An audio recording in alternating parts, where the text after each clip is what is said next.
migrations, tech disruptions, and the stories of our diaspora.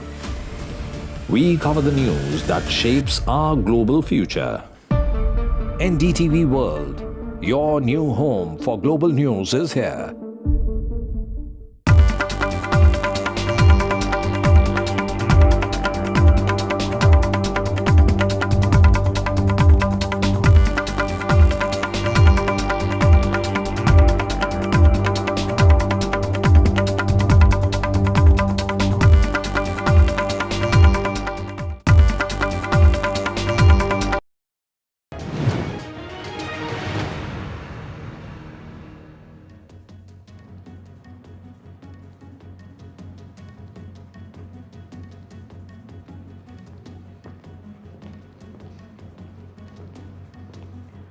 A very good evening. You're watching our very special show on Canada elections, and Canada decides. Over the course of the next 1 hour, we will get you all that is mattering in the Canadian elections as voting starts. I'm Gauri Dwivedi, but first up, the headlines. High stakes battle opens as the polls across Canada open. Voters head to ballots in polls that may have been overturned by US President Donald Trump.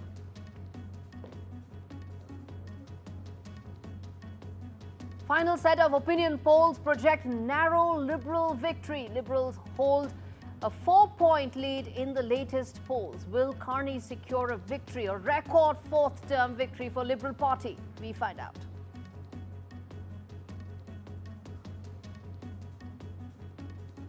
Suspect in the Vancouver attack charged with 8 counts of murder. Suspect charged after Vancouver attack killed 11. Will that impact pockets of Vancouver in terms of voter turnout? We find out.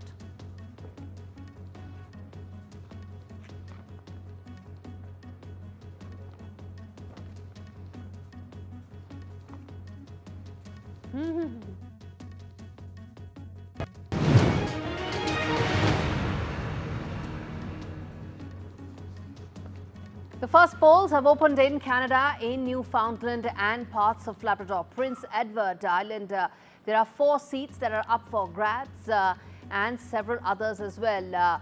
And what happens next going forward is what we are going to find out. There are, New Brunswick has 10 and in Nova Scotia there are 11 seats. The next set of polling stations will open in just under 2 hours, with people in Ontario, Quebec and others stretching all the way to British Columbia getting ready to vote. Remember, British Columbia will actually continue to vote till the end, even as other parts of Canada will shut when it comes to voting and will await results. Canada is the world's second largest country in terms of land, and which is why the entire exercise also is spread across different time zones.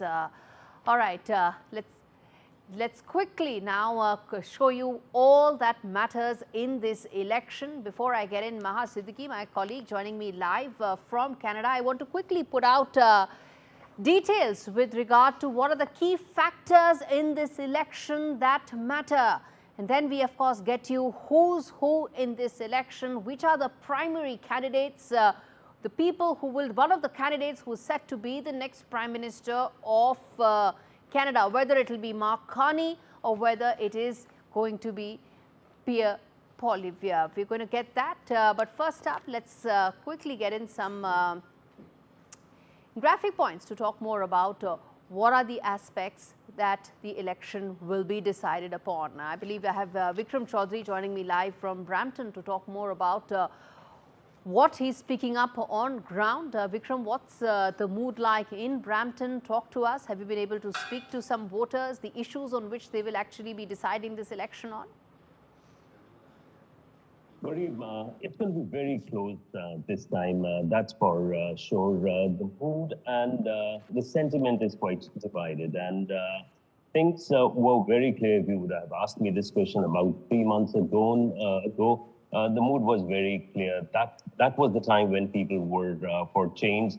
But now, ever since Mark Carney, he took over as the Prime Minister of Canada, which was in May first week, after that, things have changed a lot. And before that, there were the real local issues that people were more talking about, like crime, inflation, the cost of living, immigration. Those were the local issues. The tone was very different, but ever since the rhetoric, the tariffs, the Trump tariffs kicked in, the mood and perhaps the issues, other issues took a back seat, back burner. And today, what everybody is more concerned about is the Trump tariffs, the economy, and looking forward, who perhaps would be the best candidate to take on Trump and the 51 state rhetoric, which is coming from across the border. So that's the real issue.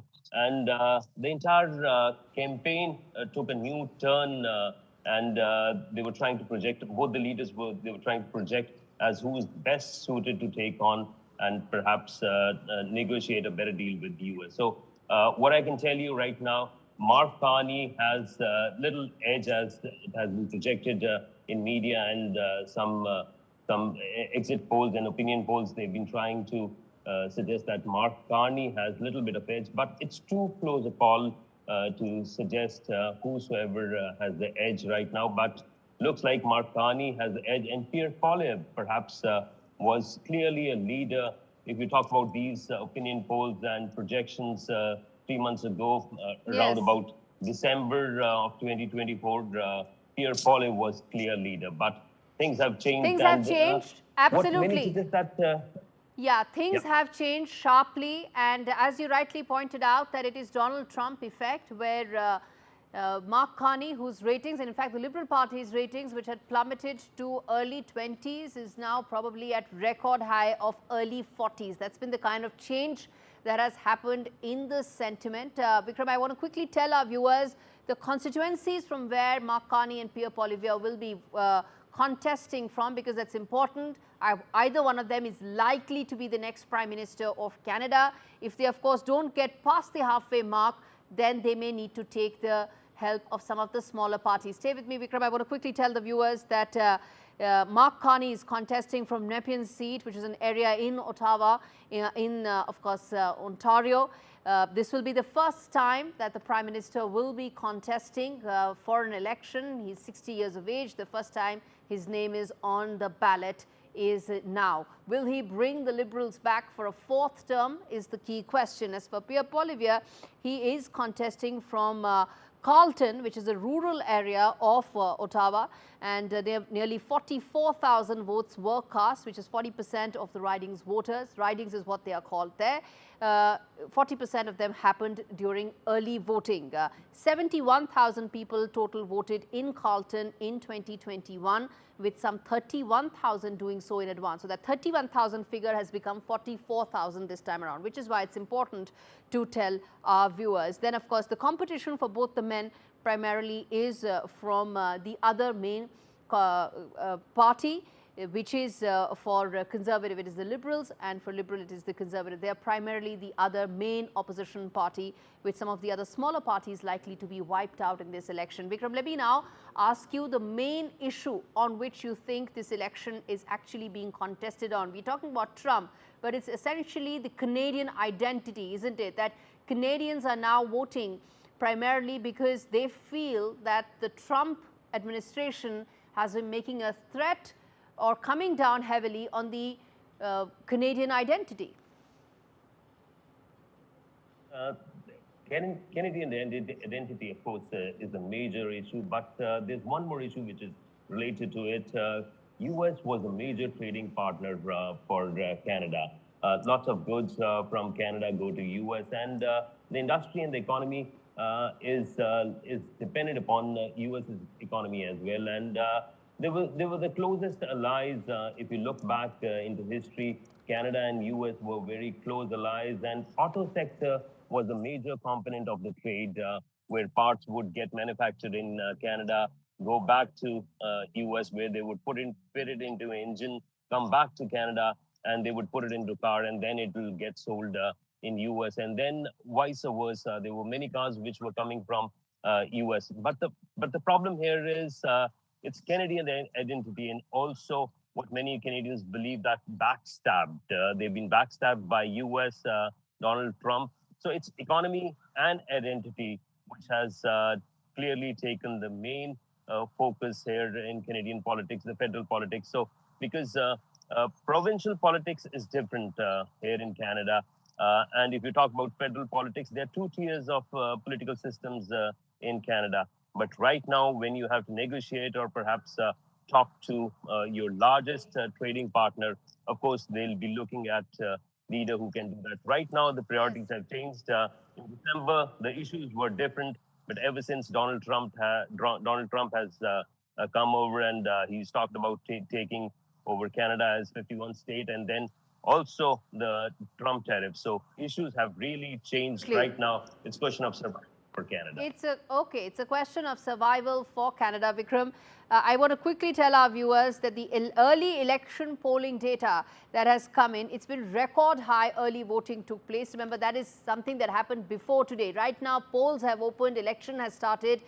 People can now queue up and go and exercise their franchise, go and elect whoever they feel should be the next Prime Minister of Canada.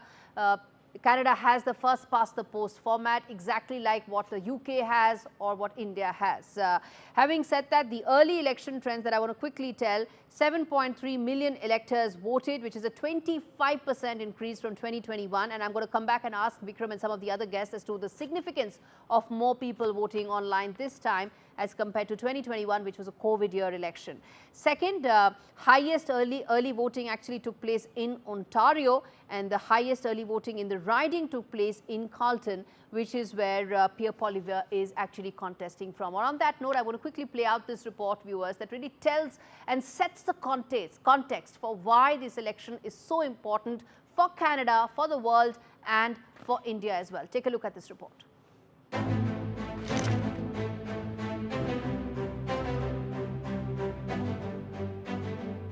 With the nation at political crossroads and an election that could redefine its future, Canadians are all set to head to the polls to elect which party will lead their government and take the nation forward. On April 28th, Canadians will cast their votes in perhaps the most pivotal election in recent history. With the economy faltering, tension with the US escalating, and the resignation of a former Prime Minister still echoing, the country faces a moment of reckoning.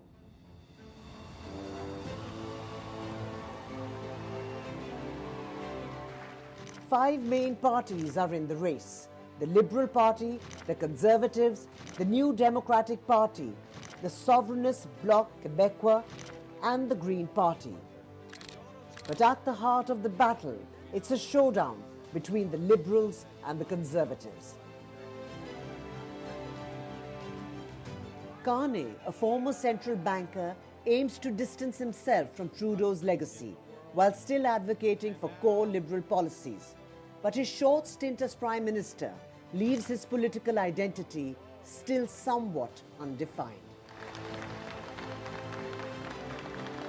Conservative leader Pierre is capitalizing on nearly a decade of Liberal dissatisfaction.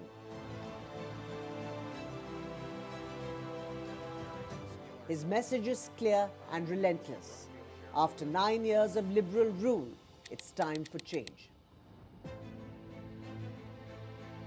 Poilievre is channeling voter frustration into momentum, zeroing in on the daily struggles of Canadians, from immigration concerns and rising crime to the crushing cost of living. Adding fuel to the fire is an increasingly hostile trade war with the US. Trump's repeated threats, including calls to make Canada the 51st US state, has intensified tension and turned foreign policy into a central election issue. For India, the Canadian election comes in the shadow of strained ties due to Trudeau's policies that promoted and sheltered Khalistanis. Will a new Prime Minister mean a new chapter in Delhi-Ottawa ties? Remains to be seen. Bureau Report, NDTV World. All right, I'm going to slip into a very short break, come back on the other side, talk more about the Canadian elections, the impact, and the big questions that we always pose. Stay with us.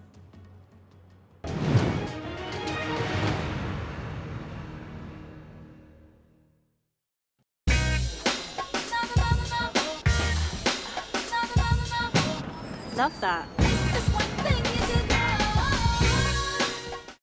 I think that there's something that's always there that I just need to uncover.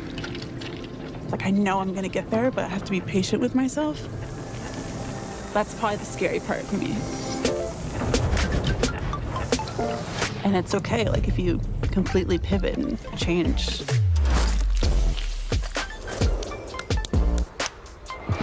You know, you have to be comfortable with that.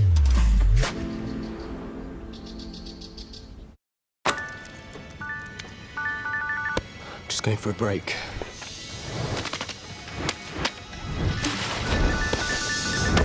I want to break free. Oh, hey, just a minute. I'm just going for a break.